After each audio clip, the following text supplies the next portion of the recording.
საპარლამენტო უმცირესობა უკრაინის მხარდასაჭერი რეზოლუციის მიღებასაც ითხოვს. რიგარეშე სესიაზე დეპუტატებმა მოითხოვეს, რომ რეზოლუციაში ხაზგასმული იყოს ბოინგის ჩამოგდების ინციდენტში რუსეთი როგორც მონაწილე მხარე.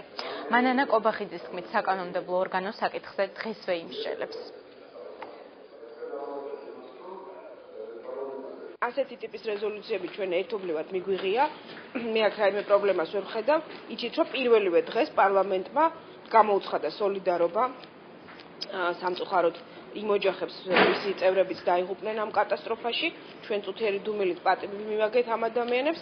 ზუსტად ეს იყო იმ სოლიდარობის გამოხატულება, ასე რომ აქ ჩვენ ვერ ვხედავთ რაიმე პრობლემას, შესაძლებელია ეს ფორმალურადაც გაფორმდეს რაღაცა რეზოლუციის სახით. ჩვენ ვფიქრობთ, რომ პარლამენტის განცხადება იქნება ძალიან ადეკვატური, თუნდაც იმიტომ, რომ უკრაინა არის ჩვენი სტრატეგიული პარტნიორი, ეს ეხება უკრაინას, ეს ეხება ევროპას და პრაქტიკულად ყველას უსაფრთხოებას, მთელი მსოფლიოს და ამიტომაც არის ყველა ძალიან შეშფოთებული.